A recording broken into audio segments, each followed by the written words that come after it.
يؤتي الحكمة من يشاء بسم الله الرحمن الرحيم نحمده ونصلي على رسوله الكريم أما بعد এই দর্শে আমরা ইমাম তিরমিজি রহমতুল্লাহি আলাই হাদিস বর্ণনা করার পর হাসানুন সহিহুন যে বলেছেন এর দ্বারা অর্থ কি, এর দ্বারা উদ্দেশ্য কি, এই সম্পর্কে আমরা বিস্তারিত জানব। ইমাম তিরমিজি রহমতুল্লাহি আলাই তার হাদিস বর্ণনা করার পর অনেক হাদিসের ক্ষেত্রে তিনি বলেন হাসানুন সহিহুন। যখন তিনি বলেন হাসানুন সহিহুন তখন এ নিয়ে একটি আপত্তি উঠে, কারণ প্রসিদ্ধ কথা হলো হাসান ও সহিহ পরস্পরের বিপরীত। কারণ সহিহ হাদিস হলো মাত্তাসালা সনদুহু বিনাকলিল আদলি যাবিতি আন মিসলিহি ওয়া ইয়াকুনু সালিমান মিনাশ শুযুযি ওয়াল ইল্লাতি ওয়ান নাকারা। যে সহিহ হাদিস হলো এমন হাদিস যার সনদ মুত্তাসিল এবং এমন রাবীদের মাধ্যমে বর্ণিত যারা আদেল অর্থাৎ ন্যায়পরায়ণ, পরিপূর্ণ বিশ্বাসযোগ্য এবং পরিপূর্ণ স্মৃতিশক্তির অধিকারী, এরকমভাবে অন্য রাবীদের থেকে বর্ণনা করে এবং এটি শুযুজ, ইল্লত এবং তানকির থেকে মুক্ত থাকে। অন্যদিকে হাসান হাদিস হলো যেই হাদিসের রিজালরা, যে হাদিসের বর্ণাকারীরা সই হাদিসের বর্ণাকারীদের স্তরে পৌঁছায়নি জব্ত এবং ইতকানের ক্ষেত্রে মুখস্থ শক্তির দিক থেকে, তবে সই হাদিসের মতো সেটা শাজ এবং ইল্লত এবং নাকারত থেকে মুক্ত, এমন হাদিসকে হাসান হাদিস বলা হয়। অতএব হাসান হাদিস হলো সই হাদিস থেকে কিছুটা নিচের স্তরের। তাহলে একটি হাদিস কিভাবে হাসান, যা কিছুটা দুর্বলের নির্দেশ করে, এবং সহিহ যা দুর্বলতা থেকে মুক্ত, এই দুই বৈশিষ্ট্য একত্র করেছেন। হাদিস বিশারদগণ এই সমস্যার সমাধানে 10টি ব্যাখ্যা দিয়েছেন, যা হাফেজ জালালউদ্দিন সৈয়দ রহমতুল্লাহি আলাই জামিউত তিরমিজির হাশিয়ায় উল্লেখ করেছেন, যা শায়খ উসমানী রহমতুল্লাহি আলাই এই 10টি ব্যাখ্যা তার ফতুল মুলহিম কিতাবের মুকাদ্দামায় উল্লেখ করেছেন। এখন আমরা সেই ব্যাখ্যাগুলো নিয়ে আলোচনা করব। 1 নম্বর এবং 2 নম্বর ব্যাখ্যা দিয়েছেন ইমাম ইবনে সালাহ রাহিমাহুল্লাহ। ওনার ওফাত 643 হিজরিতে। তিনি তার মুকাদ্দামা কিতাবের মধ্যে বলেন হাসানুন সহিহুন এর ব্যাখ্যা হলো এই হাদিসটি 2টি সনদে বর্ণিত হয়েছে। একটি সনদে হাদিসটি সহিহ এবং অন্য সনদে হাদিসটি হাসান। তাই হাদিসটি এক সনদে হাসান, অন্য সনদ থেকে এটা সহিহ। আমরা এখন হাফেজ ইবনে সালাহ রাহিমাহুল্লাহ এর জবাবের মুনাকাশা করব, পর্যালোচনা করব। হাফেজ ইবনে সালাহ রাহিমাহুল্লাহ এর জবাবের মধ্যে একটা ইশকাল হলো যে ইমাম তিরমিজি রহমতুল্লাহি আলাই এমন অনেক হাদিসের ক্ষেত্রে হাসানুন সহিহুন বলেছেন, সেগুলো একটি সনদে বর্ণিত। যেমন ইমাম তিরমিজি রহমতুল্লাহি আলাই কিতাবুস সওমের মধ্যে আলা ইবনে আব্দুর রহমান তিনি তার পিতা থেকে তিনি আবু হুরায়রা রাদিয়াল্লাহু তাআলা আনহু থেকে বর্ণনা করেছেন যে ইযা বাকিয়া নিসফু শাবান ফালা তাসুমু, যখন শাবান মাসের অর্ধেক বাকি থাকে তখন রোজা রেখো না। এই হাদিসটি সম্পর্কে ইমাম তিরমিজি রহমতুল্লাহি আলাই বলেছেন হাসানুন সহিহুন, এবং তিনি বলেছেন যে এই লফজে এই সনদ ব্যতীত অন্য কোন সনদে হাদিস এসেছে, এই হাদিসটি এসেছে আমার জানা নেই। এই ব্যাপারে ইমাম দাকিকুল ঈদ তিনিও একমত পোষণ করেছেন এবং ইরাকি রহমতুল্লাহি আলাইও একমত পোষণ করেছেন এই হাদিসটির লফজ এই সনদ ব্যতীত অন্য কোনো সনদে পাওয়া যায় না। ইমাম ইবনে সালাহ হাসানুন সহিহুন এর দ্বিতীয় জবাব হলো ইমাম তিরমিজি রহমতুল্লাহি আলাই হাসান বলার দ্বারা উদ্দেশ্য ইসতিলাহিভাবে যে হাসান রয়েছে সেটা উদ্দেশ্য নয়, বরং লুগাবি হাসান উদ্দেশ্য। এটি এমন হাদিস যার দিকে অন্তর নিবিষ্ট হয়, যা শুনে অন্তর শান্ত হয়, আকল তাতে বাধা দেয় না, এই অর্থে এখানে হাসান বলা হয়েছে। এটা ইসতিলাহি অর্থে হাসান বলা হয়নি। এটা হলো ইবনে সালাহর দ্বিতীয় উত্তর। ইমাম ইবনে সালাহর দ্বিতীয় উত্তরের মুনাকাশা হলো ইমাম ইবনে সালাহর দ্বিতীয় উত্তরের কয়েকটি উত্তর হতে পারে, কয়েকটি ইশকাল হতে পারে। 1 নম্বর ইশকাল, ইবনে দাকিকুল ঈদ রাহিমাহুল্লাহ বলেছেন এই উত্তরের উপর ভিত্তি করে বলতেই হবে যে যদি কোনো জাল হাদিস লফজান অর্থাৎ শাব্দিকভাবে সুন্দর হয়, চমৎকার হয়, তাহলে সেটাকে হাসান বলা যাবে। অথচ কোনো মুহাদ্দিসগণ তাদের পরিভাষায় এই অনুযায়ী কখনো মৌজু হাদিসকে হাসান বলেন না বা বলেননি। 2 নম্বর উত্তর হলো, এই ব্যাখ্যা দ্বারা রাসূল সাল্লাল্লাহু আলাইহি ওয়াসাল্লামের যত হাদিস রয়েছে সবগুলোই হাসান হয়ে যায়।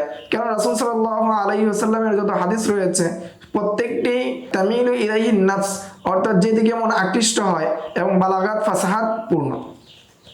ইমাম ইবনে সালাহ দ্বিতীয় উত্তরের তৃতীয় জবাব হলো, ইমাম তিরমিজি রাহমাতুল্লাহি আলাইহি কিতাব লেখার দাঁত এর বিপরীত প্রমাণ করে। কেননা তিনি কখনো বলেন হাসান, আবার কখনো তিনি সহি বলেন, আবার কখনো তিনি হাসান সহি বলেন, আবার কখনো তিনি সহিহুন গরীবুন বলেন, আবার কখনো তিনি হাসানুন গরীবুন বলেন। এতে বোঝা যায় ইমাম তিরমিজি রাহমাতুল্লাহি আলাইহি এখানে পরিভাষাগত হাসান উদ্দেশ্য নিয়েছেন, শাব্দিক যে হাসান রয়েছে সেটা তিনি উদ্দেশ্য নেননি। এই বিষয়ে এ ধরনের আলোচনা হাফেজ ইবনে হাজার আসকালানি রাহমাতুল্লাহি আলাইহি তিনিও করেছেন। 3 নম্বর উত্তর হলো, ইবনু দাকিকুল ঈদ ওনার ওফাত 702 হিজরিতে, তিনি ইকতিরাহ নামক কিতাবের মধ্যে বলেন, হাসান হওয়ার জন্য সহি থেকে কম হওয়া আবশ্যকীয় শর্ত নয়, শুধু তখনই শর্ত যখন হাসান হওয়া এককভাবে প্রমাণিত হয়। আর যদি কোনো হাদিস সহির স্তরে পৌঁছে যায় তবে হাসান হওয়াও অনিবার্যভাবে তার মধ্যে থাকবে। কারণ উচ্চ স্তর অর্থাৎ আল হিফজ ওয়াল ইতকান তা নিম্ন স্তর অর্থাৎ সুদুকের বিরোধিতা করে না। অতএব বলা যায় নিম্ন গুণ বিবেচনায় সেটা হাসান আর উচ্চ গুণ বিবেচনায় সেটা সহিহ। এ থেকে বোঝা যায় প্রতিটি সহিহ হাদিস হাসান হয়। এতে বোঝা যায় কুল্লু সহিহিন হাসানুন মিন গায়রি আকসিন কুল্লিয়িন, অর্থাৎ প্রত্যেক সহিহ হাদিস হাসান কিন্তু প্রত্যেক হাসান হাদিস সহিহ নয়। এটা নস এবং জাহেরের সম্পর্কের মতো, যেমন ফিকহার উসুলবিদগণ বলে থাকেন।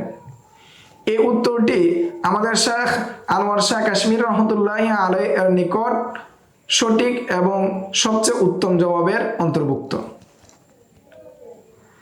ইবনু দাকিকুল ঈদ এর এই উত্তরের মুনাকাশা এবং পর্যালোচনা। এই উত্তরের প্রতি উত্তর হলো, যদি উদ্দেশ্য হয় যে ইমাম তিরমিজি রহমতুল্লাহি আলাইহি এর নিজস্ব পরিভাষা, হাসান বলতে এখানে ইমাম তিরমিজির নিজস্ব পরিভাষা, তাহলে মেনে নেওয়া যায়। কিন্তু যদি এর দ্বারা হাদিস বিশারদ যারা রয়েছেন তাদের যে সাধারণ হাসান পরিভাষা রয়েছে সেটা যদি হয় তাহলে এই উত্তর এখানে গ্রহণযোগ্য না। কারণ হাসান হাদিসের আবশ্যকীয় বৈশিষ্ট্য হলো সেটি সহির স্তরের নিচে থাকবে, নিচে হবে। আর এই ঘাটতি অর্থাৎ সহিহ স্তরে না পৌঁছানো এটি বিদ্যমান থাকলে সেটি হাসান এবং সেই হাদিসটি কখনো সহিহ হতে পারে না। তাই সহিহ ও হাসান হাদিসের মাঝে সম্পর্ক উমুম খুসুসের নয়, বরং একেবারে পারস্পরিক বিরোধী সম্পর্ক, অর্থাৎ তাবায়ুনের সম্পর্ক। আর জাহের এবং নসের মাঝে মুহাক্কিকিন ও উলামায়ে কেরামের নিকট তাবায়ুনের সম্পর্ক।